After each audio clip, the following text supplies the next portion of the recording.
ఈ వార్త ఎంత ఇంట్రెస్టింగ్గా ఉందో చూడండి. ఇప్పుడు పోయిన వీడియోలో ఈ చికెన్స్ నెక్ ఎక్స్పాన్షన్ గురించి మాట్లాడాం. అంటే మెల్లమెల్లగా మనము మన భూభాగాన్ని పెంచుకుంటూ వెళ్ళడం, ఆ బఫర్ జోన్ అంతా కూడా ఇండియన్ ఆర్మీ ఆక్యుపై చేయడం, సో దట్ శత్రువులు ఇప్పుడు ముఖ్యంగా బంగ్లాదేశ్ లాంటి దేశాలు భయపడాలి. ఆ లెవెల్లో మనం మిలిటరీ డ్రిల్స్ అనేవి అక్కడ నిర్వహించాం.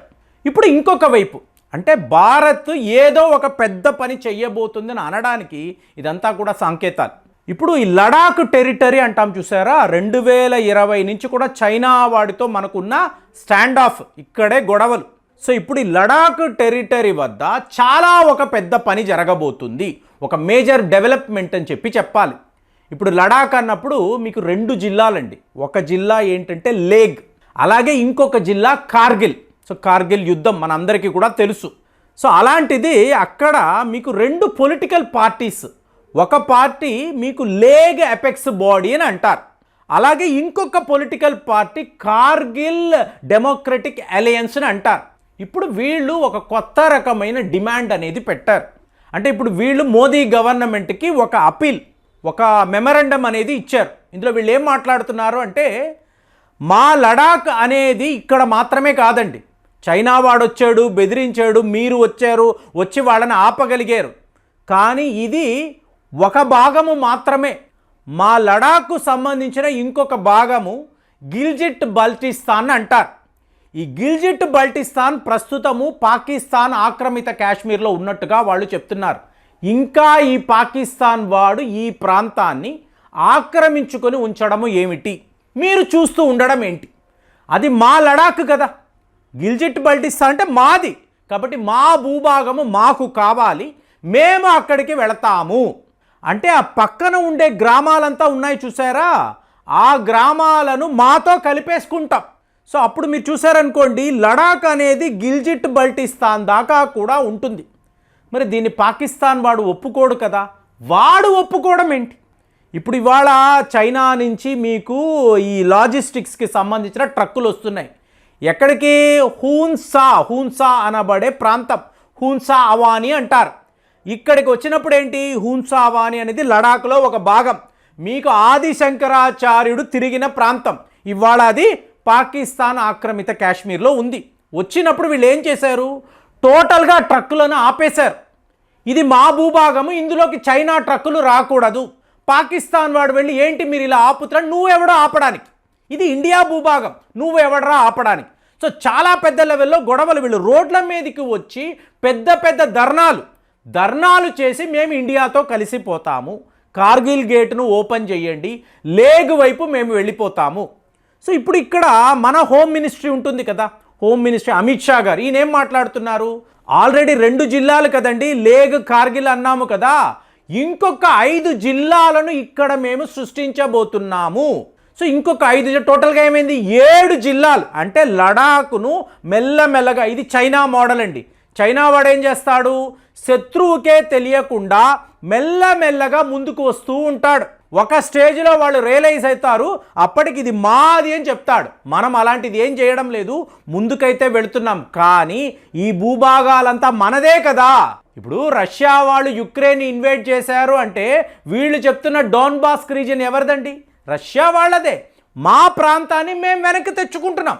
ఇప్పుడు ఇంకా చెప్పాలంటే ఇజ్రాయెల్ వాళ్ళు కూడా అదే కదా మాట్లాడుతున్నారు, ఈ చుట్టూరుతో ఉండే భూభాగాలంతా యూదులు, మాది, మీరు ఆక్రమించుకున్నారు కాబట్టి మేము వెనక్కి తెచ్చుకుంటున్నామని ఇజ్రాయెల్ వాళ్ళు కూడా, పాలస్తీనియాతో కూడా వాళ్ళు ఇది అంటున్నారు. అలాంటిది లెజిటిమేట్గా 1947 ముందు చూశారు అంటే ఈ ప్రాంతాలంతా కూడా భారత్ది. మన దేశంలో ఉండే నాయకులు చేసిన ద్రోహానికి మనము ఎందుకు బలి అవ్వాలి, మేమెందుకండి బలి అవ్వాలి, ఇది వాళ్ళ లడాక్ ప్రజలు అడుగుతున్నారు. అడుగుతున్నప్పుడు ఇక్కడ ఏంటంటే వీళ్ళు ఏకంగా యునైటెడ్ నేషన్స్లో కూడా ఒక అపీల్, ఒక మెమరాండంని ఇచ్చారు. దాన్ని వీళ్ళు ఏమంటున్నారు, violation of universal declaration of human rights. మా భూభాగం నుంచి మమ్మల్ని మీరు తరిమి వేశారు, దానిని మీరు ఇల్లీగల్గా ఆక్యుపై చేసుకున్నారు, మాది మాకే చెందాలి, ఈ విషయంలో మేము కాంప్రమైజ్ అవ్వము. సో ఇప్పుడు ఇండియన్ ఆర్మీ కూడా సిద్ధముగానే ఉంది. ఇప్పుడు వాళ్ళు ఏం చెప్తున్నారు, మేము ఆ గ్రామాలను మాతో కలుపుకుంటే మీరు అక్కడికి రండి, ఇండియన్ ఆర్మీ లాజిస్టిక్స్ మొత్తము తీసుకొని అక్కడికి రండి, మేము పోరాటము చేస్తాము, మాకు సపోర్టుగా మీరు నిలబడండి, ఇది చేస్తే చాలు, మా భూభాగాన్ని మేము కాపాడుకుంటాము, చైనా థ్రెట్ అని అన్నారు, మీరు వచ్చారు, ఇవాళ చైనా వాడు వెనక్కి వెళ్ళిపోయాడు కదా, మళ్ళీ వస్తే అది మాది అని మేము పోరాటం చూడండి ఎలా ఉందో, మేము పోరాటం చేస్తాము, మీరు మా వైపు నిలబడండి అని చెప్పి మీకు లడాఖ్కి సంబంధించిన ఈ పార్టీస్ మాట్లాడుతున్నారు. సో ఇదంతా గమనించినప్పుడు పాకిస్తాన్కి ఎలా ఉందంటే మనము చాలా బలహీనపడిపోయాం, ఇవాళ మన వద్ద ఎటువంటి పవర్ లేదు, మన తీవ్రవాదము టోటల్గా ఫెయిల్ అయింది. ఇక్కడే కదా మొన్న మాట్లాడాం కదా, మీకు రావెల్కోట్ అనబడే ప్రాంతంలో తీవ్రవాదుల క్యాబినెట్, తీవ్రవాదుల కాన్ఫరెన్స్, ఎందుకండి టోటల్గా వీక్ అయిపోయారు. ఇప్పుడు మన ఆర్మీ చీఫ్ ఏం మాట్లాడుతున్నారు, 60% పాకిస్తాన్కి సంబంధించిన తీవ్రవాదులు అనేవాళ్ళు మీకు ఎలిమినేట్ అయిపోయారు. సో తక్కిన వాళ్ళని కూడా ఈ ఇయర్లో టోటల్గా లేకుండా చేసేస్తాం. అంటే 20 రోజులు మాత్రమే ఒక తీవ్రవాది యొక్క డేట్ అండి, ఎక్స్పైరీ డేట్. 20 రోజుల తరువాత వాడు కాశ్మీర్లో ఉండడు. సో ఇలాగ మనము మన భద్రతా దళాలు పెద్ద లెవెల్లో మనము అక్కడ ఆపరేషన్స్ చేస్తున్నప్పుడు పాకిస్తాన్ వాడి పర్సెప్షన్ ఎలా ఉందంటే టోటల్గా మనం వీక్ అయిపోయాము, ఇలా విడిచిపెడితే ఎప్పుడో ఒక రోజు ఇండియన్ ఆర్మీ మన మీదకి వస్తారు, మనం వాళ్ళని ఆపలేము, వాళ్ళతో యుద్ధము చేయలేము, మన వద్ద కెపాసిటీ లేదు, సో పీఓకే అనేది ఇండియా చేతికి వెళ్ళిపోతుంది, వీళ్ళు కలిపేసుకుంటారు, ఇది వాళ్ళ పర్సెప్షన్. సో ఇప్పుడు దీనికి వీళ్ళు చైనా సహాయం అడుగుతున్నారు. అక్కడేంటి, ఇదే గిల్జిట్ బల్టిస్తాన్లో ఒక చిన్న భూభాగాన్ని పాకిస్తాన్ వాడు తెలివిగా చైనా వాడికి అప్పచెప్పాడు 1963లో. సో ఆ ప్రాంతము కూడా అక్కడ ఉన్నప్పుడు నువ్వు దాన్ని టిబెట్తో తీసుకెళ్ళిపో, ఈ ప్రాంతం మాత్రం మాదే, ఎందుకంటే మేము అంత దూరం రాలేం కదా, మా చుట్టుపక్కల గ్రామాలు ఉన్నాయి, ఆ గ్రామాలలో ఉండే ప్రజలు మాతో నివసించాలనుకున్నారు, వాళ్ళు మా వాళ్ళే, ఎంతోమంది మా చుట్టాలు ఉన్నారు, అలాంటప్పుడు పాకిస్తాన్ నువ్వు ఏంట్రా, నువ్వు ఎందుకు మధ్యలోకి వస్తున్నావు. ఇంకా చెప్పాలంటే జస్టిస్ కయానీ అని చెప్పి పాకిస్తాన్ హైకోర్టు జడ్జి గారు ఈయనేమంటున్నాడు, ఒకవేళ పీఓకే అనేది ఫారిన్ టెరిటరీ, మీరు చెప్తున్నట్టు ఒక అడ్వకేట్ చెప్పింది అది ఫారిన్ టెరిటరీ అండి, అక్కడ ఒక తీవ్రవాది ఉంటాడు, మేము వెళ్ళి అతన్ని అరెస్ట్ చేయలేము, ఇంకొక దేశంలోకి వెళ్ళలేమంటే అవును కదా, మీ పారా ట్రూపర్స్ ఇంకొక దేశంలోకి ఎలా వెళతారు, అది వాళ్ళది కదా, మీరు వెళ్ళలేరు కదా. అంటే పీఓకేని ఒక ఫారిన్ ల్యాండ్గా వాళ్ళే ఒప్పుకుంటున్నారు, ఇదే కదా అవకాశము. సో అది మనది అనేది వాళ్ళే ఒప్పుకుంటున్నప్పుడు మనము ఎందుకు విడిచిపెట్టాలి అని చెప్పి లడాఖ్లో ఉండే ప్రజలు ఇవాళ ఇండియన్ గవర్నమెంట్ని అడుగుతున్నారు. సో దీన్ని మీరు ఎలా చూస్తున్నారు?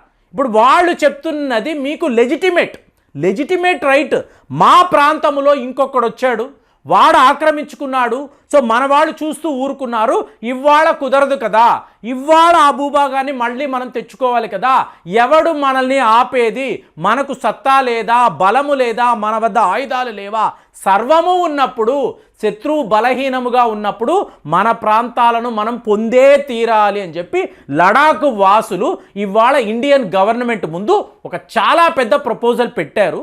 మన హోమ్ మినిస్ట్రీ కూడా అవును పెంచుకుందాము, ఇంకొక 5 జిల్లాలను పెంచుదాం అన్నప్పుడు జిల్లాలు కాదండి, అక్కడ ఎలక్షన్స్ నిర్వహించాలి, లోక్సభ సీట్లు ఉండాలి, పొరుగు గ్రామాలనంతా కూడా మాతో కలుపుకొని కొత్త లడాఖ్ మ్యాప్ అనేది మాకు కావాలి. ఇదే విషయం వీళ్ళు యుఎన్లో కూడా చెప్పారు. సో ఇవాళ యునైటెడ్ నేషన్స్లో కూడా ఇది డిబేటబుల్ ఇష్యూగా రాబోతుంది. అలాంటప్పుడు లడాఖ్ ప్రజల మనోభావన, వాళ్ళ కోరికలు ఇండియన్ గవర్నమెంట్ తీర్చాలి. యూటీ అన్నాం, యూనియన్ టెరిటరీ అంటున్నాం, కాదు స్టేట్హుడ్.